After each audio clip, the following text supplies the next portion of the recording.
राम राम भाइहरू। आज चाहिँ मेरो 75 हार्डको 3औं दिन।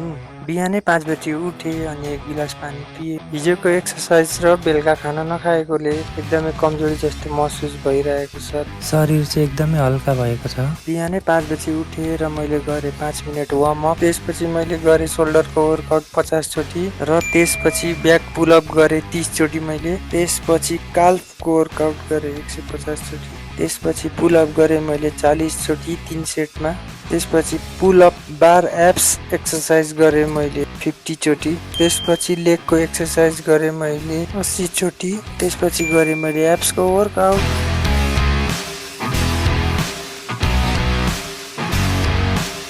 र मैले दिउँसोको 11 बजी खाएँ खाना सब्जी। त्यसपछि गएँ म आफ्नो काममा। दिउँसो खाएँ मैले खरबुजा। बाँकी रह्यो मेरो आउटडोरको एक्सर्साइज 20 मिनट कुदेँ मैले रनिङ। आजको दिनको वर्कआउट च्यालेन्ज सबै मैले पुरा गरेँ। अब एउटै मात्र बाँकी छ, त्यो हो गीता पढ्न। रनिङ गरिसकेपछि खाएँ मैले बेलुकाको खाना हेल्दी फुड। नुहाई गरिसकेपछि पढेँ मैले गीता। भगवानको करुणा।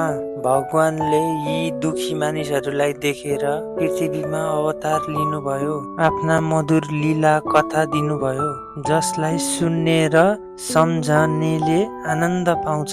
मतलब भगवानले मानिसको उद्धारको लागि भक्ति र कथाको मार्ग दिनुभयो। गीता पढिसकेपछि पानी पिएँ मैले 1 गिलास। आजको सबै च्यालेन्ज मैले पुरा गरेँ। डे 3 को सेल्फी मेरो। जय श्री राम।